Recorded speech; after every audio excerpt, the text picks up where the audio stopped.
ikke sige n-ordet. Mig og Guldborg, vi Fucking filmer faktisk. så. Denne gang så kan man faktisk godt høre mig. Har du tændt for mikken? Ja, Slushy Ariel mod Snowy Venom. det er bare Sigma. Rock. Okay, ja. Guldborg, denne gang så kigger vi, fordi vi har en random på vores hold. Georgia er et rigtig dejligt land, hvor jeg kender masser af mennesker. Nej. Ikke helt så god. Han blev lige bumpet. Det var sikkert en. Så kører han direkte ind i mig. Ui. Godt der. Høj, han blev faked virkelig. Skyd! Amadeus, Amadeus, Amadeus. Amadeus, Amadeus, Amadeus. Godt, William. Den Kom kommer nu, ind. Det er bare godt, Okay, det der. de er ikke så gode, dem vi spiller imod. Ja da. Hold op, de ramte. William, don't you cry, I'm so. Okay, hvad laver han i målet? Det fik jeg heller ikke. Amadeus, Amadeus. Amadeus, Amadeus, Amadeus. Amadeus, Amadeus, Amadeus. Amadeus, Amadeus, Fuck, Amadeus. det er det for... Nick. Hey, Ferdy! Ja, det er lige det, jeg skulle til at sige. Og reddet den Jens. Hey, Det Mason! var lige det, jeg skulle til at sige. Kom nu. Det er så godt, drenge. Jeg hader irriterende mennesker. Det er godt, han respekterer mig, ham der. Se, Ja, det er han godt, prøvede ikke at tage respekterer målet. dig. Han prøvede ikke at tage målet. Abdi, don't you cry, Åh, nej, det er you're ham, der skal tage black. den. Fra Jensson. Åh, Du lader Han lige streamer du det her, eller filmer han du det skød bare? mig. Vi filmer det. Så er der sådan 3 mennesker, der kommer til at se det. Ja. Ja da. Nice. Fuck. Oh my Ligger god.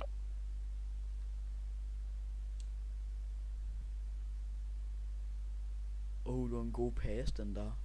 Jeg skal lære, at jeg ikke skal bakke, men bare drift. Mm. Ja, det havde jeg også lige tænkt. Der er et band over bagved.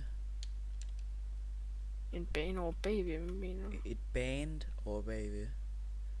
Saks. Jeg mener, du er fucking dum. Nå, der. Oh. Ja, Der er sådan en skateboard ting. ja.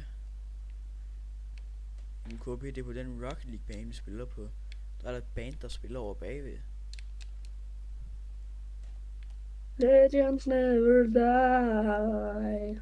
Det er lige præcis det, de synger. When the world is calling you, can you hear them screaming down your gate? Legends never die. They become a part of you. Why won't you please stop nej. good in your big yeah? Hvorfor var du ikke målet? Running out your name. Guldborg, du skal også lære, at du ikke skal spille den direkte ud til dem. Du skal lære at bare hakke til den. Hack to it? Ja, hakke tue. Og så sådan her. Oh, you hack to it, one in the morning. Ja, sådan cirka. Lige sådan der, som jeg gjorde. Nej, vores teammate er god. Ja. Hvem er det, der er forfightet? Er det dig, Anton? Nej, det er ham. Anton, du skal ikke give skyld på andre. Det er godt. Pas, mand. Nu er han fandme også Livet. livet. Hej, hvor nice. Oh, fuck, jeg er kødt. Legends never die. On the world. Hej, jeg skal virkelig pisse og skide og sådan alt det der imellem.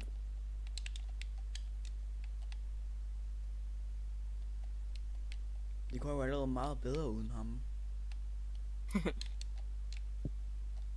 Hvor den har du. Og så tager jeg den. Og så flipper jeg den. Og så kommer den der til dig. Nå. Nej.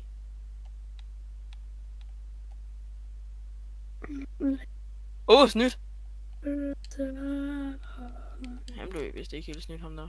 The world is calling you. Can you hear them screaming down your neck?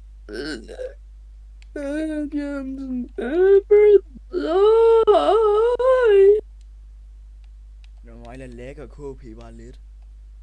Hvad mener du? Okay. Nu prøver han bare at lyde, som om han lægger. Lækker? Er du sød og lade være med at slukke for din mikrofon? Ja, hallo. Lækker jeg? Oh my god. Vi får lov til at slukke Altså, for KP nogle gange. Bjørn, man kan høre, når du slukker din mikrofon. Ja. Altså, vi har samme headset. Man kan høre, når du gør det. Det ved jeg godt. Altså, jeg er faktisk hjemme hos min far, så vi har ikke fucking samme headset. Nu skal du stoppe med at lyve til alle dine fans. Hjemme hos min far har jeg det med tråd på. Du har den uden tråd. Nå. Kæmpe forskel. Kæmpe forskel. Oh my god. Hvis det var dig, der tog den der, så hader jeg dig. Så var det bare heldig med, det ikke var mig. Det var mig. Ja, du er nu sikker på det. Ja. Og kan det ikke lige snart blive dag? Spiller du Dead Rails? Nej. Jeg spiller et eller andet gangster-version, hvor man skal skyde.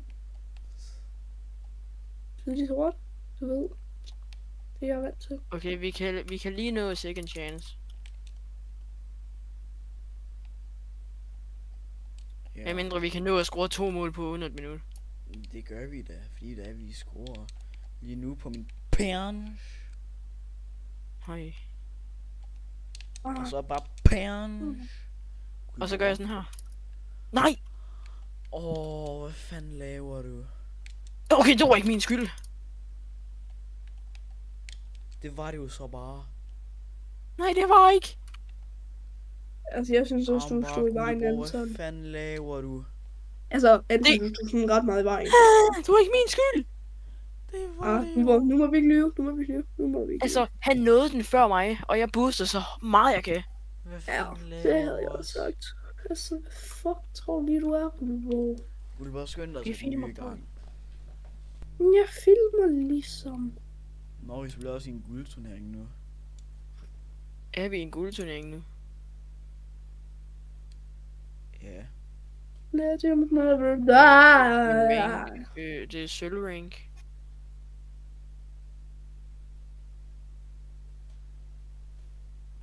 Det kunne I ikke høre, vel? Hvad? Kunne I høre det? Kunne jeg hvad? Min skid. Ja.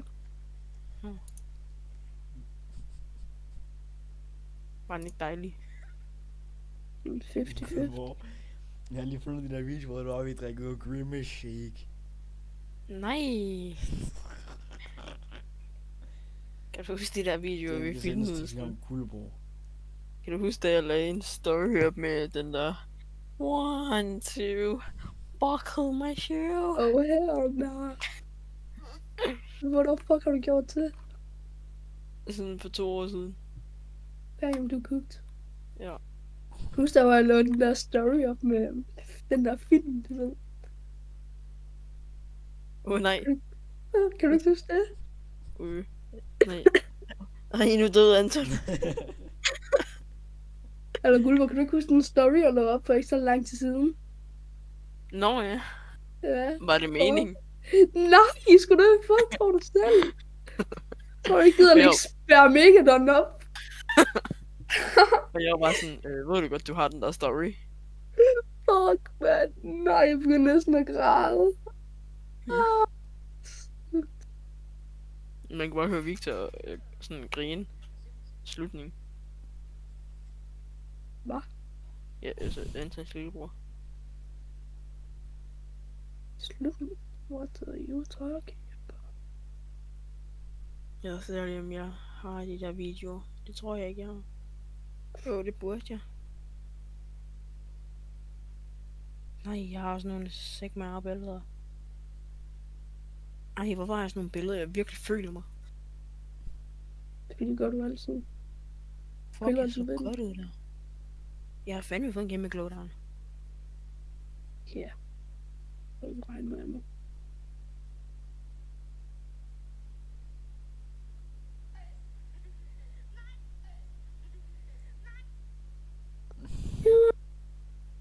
You my sunshine, LeBron James, 'cause I was like Nick. K45, Nick, K45. Det var et godt billede, det der, Anton.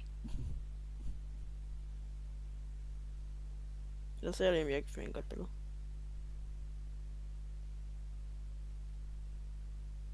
Det er et godt billede, det der, synes jeg. For at være ærlig, så synes jeg, det er et godt billede. For at være ærlig, må du egentlig gerne holde din fucking kæft. Som mænd.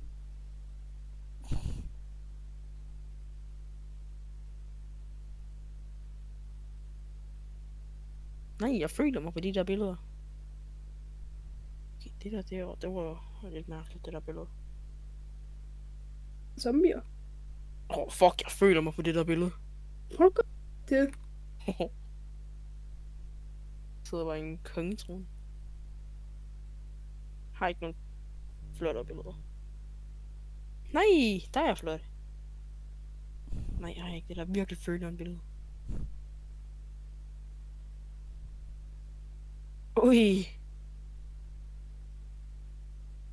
Anton, det var den her video, jeg mente.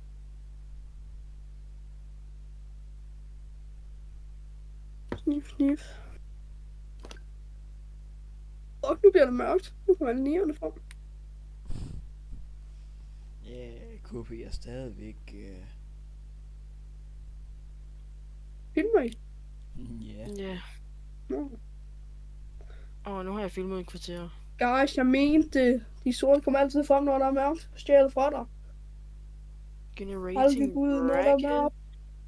Og altid slå de mørke. Anton, har du set den video, jeg sendte dig? Nej.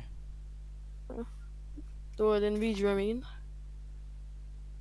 I do not cheat, believe me. Den der 1-2 bind min sko, den der. I just got my dick sucked by all the feet. All of feet.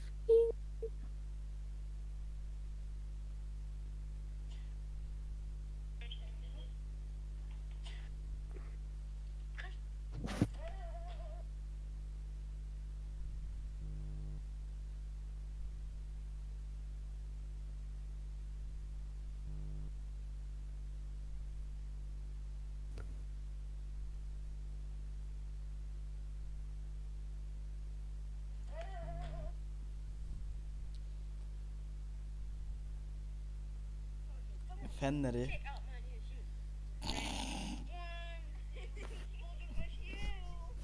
Har jeg nogle gode billeder af Guldborg? Hvad fanden er det? Det du har sendt? Eller...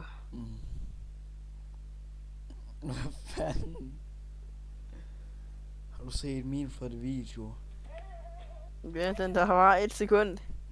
Anton, jeg sender dig lige noget. Nej. Har jeg ikke tænkt over det, det er bare Guldborg.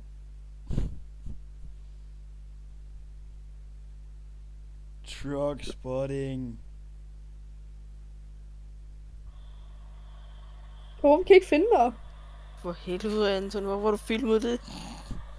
Fulbador af. Og mens jeg var ude ved Spejdergården, Så skulle du lige filme en... Så Axel, han truck spotter. Han tager min telefon, skynder sig og løb. Oh, hell no. Hvad fanden er det? Frogspotter. Nej, hvad fanden er det, du har sendt? Mig? Det jeg har sendt. Nå, Hvem det er et billede af mig, det der. med?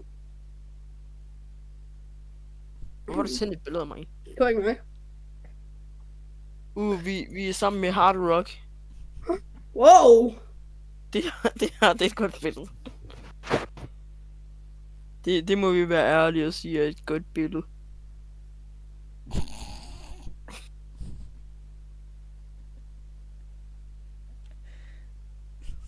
Hvad er et godt billede? Ikke noget? Hvis det er sådan et godt billede, slæg det op på din story. Men lige fuck, vi er i gang. Nå, er vi i gang? Jeg Det er sad bare lige sammen og med sendte Gulbo. Guldborg flotte billeder. Okay. Okay, Guldborg ham der på vores er faktisk ikke med. Take my bullet. Indover! Så må Altså, den han også står meget virkelig meget i gerne vejen. komme ind over. Jamen, han står Bam! virkelig meget i vejen. Nu er der ikke nogen, der skal komme. Indover! Åh! Jeg tænker lige på helt af. Hørte I min skid der? Ja. Den var dejlig. Ja. Så, dribble! Du er heldig at misse. Lige sige, at jeg kan nå at komme mere end 5 centimeter. Boom! Oj. Der skulle den lige selv. Guldborg, is it pink? Ja da, selvfølgelig er den pink. Oh, black Hvad guys! for noget? Black guys, shoot them! KP han spørger bare om den er pink. Er den Hvad for Guldborg? noget? Hvad er pink? Guldborg han, KP han er alt for innocent. Ja, Jeg er ikke imposteren. du er alt for innocent. Altså, Guldborg, er den pink? Ja. Okay, vi snakker Jeg altså skal om. subscribe til den. Hvad er det så, jeg snakker om? Hvis du ved. Skal du subscribe til sådan Mr. Beast eller sådan noget? Nej, Eller det er hvad? noget meget værre. Noget meget værre. Altså sådan, Mr. Beast reacts. eller sådan PewDiePie eller sådan noget. Dream. Technoblade. Det er ikke Ja. noget på YouTube. Det må faktisk ikke Technoblade. engang være på YouTube. Er det Nå, ikke noget okay. på YouTubes TikTok? Det er noget, hvor det kun er til fans. Og fans. Det er så i markedet. TikTok following. Ja. Hvad er det for noget? Hvad er det? Er det Instagram? Er det Instagram? Jeg Så tænkte er det nok. noget, som der kun er til fans. Altså noget, der only er fans. Only fans. Det er nok TikTok following, tænker jeg. Prøv at sige det der igen. Hvorfor? Bjørn, prøv at sige sådan... Prøv at sige det, uden det sidste, du sagde. TikTok. Hvad? Hvad sagde jeg? Jeg sagde TikTok. Før det. TikTok following. Før det. Instagram. Det der Anton han sagde, og så sagde du det bagefter. Hvad sagde jeg bagefter? Det der only. Jeg har ikke sagt noget only. Noget lonely. Hvad? I'm Hvad er det, bro Mr. snakker om? Lonely. Altså, hvad er det, bro snakker om? Det er jo bare lonely fans. Du er så mærkelig, Anton. Lonely fans. Jeg vil bare gerne subscribe til dine lonely fans. Okay, jeg skal lige sende dig nogle gode billeder, Anton. Guldborg, det er dig for helvede. Nå. Fuck, den var syge godt ramt. lige den også. Redning. Vi er inviteret til den samme gæt. Guldborg, hvorfor kan du ikke bare være klar? Jeg var klar. Det var det jo så bare ikke. Hvad mener du? Ja, det var dig, der skulle tage kick-off, men så står du selvfølgelig stille. Ja. Hvad skulle jeg ellers gøre? Du kan ikke holde til at lave noget. Nej, Havde du præcis. regnet med det? Anton var helt ærlig, jeg havde faktisk regnet med, at han kunne det. Nej, faktisk ikke. Så Altså, sender han fandme snaps til mig nu. Ja. Midt i Understandable. en tournament. ja, det er ikke nogen vigtig turnering, det der I fucking spiller Rocket League. Vi er i Din guld, cringiest en spiller. guldtournament. Det skal Det er ikke en guld tournament. Det er det jo så bare. Det er en sølv. For mig står der, at det er guld. Jamen, så er din Rocket League glitchet. Nej, det er fordi jeg er så god, jeg er i guld. Det er du ikke. Du er ikke i guld. Jo, ja. Nå. Guldborg. Hvor fanden tager Altså- du den der? Jeg kunne have skudt den ind. Guld, Altså, du skal er ikke du- kalde ham nørd, du er literally guld. Altså, Du skal være i guld i season rank. du er guld. Borg. Nå, det er jeg ikke. Nej, præcis. Fuck, Der er du sikkert kun i bronze. Det tror jeg faktisk, ja. Oh my god.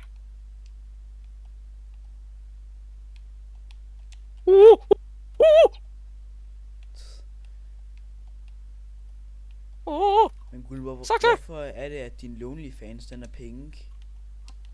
Hvad gør med? Pink? Ja, din Lonely Fans, den er åbenbart pink. Hvorfor er den det? Jeg ved det ikke.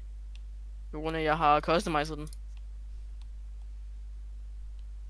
Den må ramme jorden. Har du custom Anton! til dem, der er så lonely? Ja. Lonely fans, det er sådan noget, hvor man kan få venner, og ikke er lonely. For I hørt det om er det? du jo tit. Du er tit lonely. Ja. Og jeg har nemlig ikke nogen venner. Jeg har ikke nogen, der holder af mig. Den har I. Well. Ej! Ej. Damn, chatter jeg kunne. Fandme ikke det der. Nå, men drenge, nu skal vi... Så stopper jeg lige den her video nu. Ja, for veldranget. Dranget?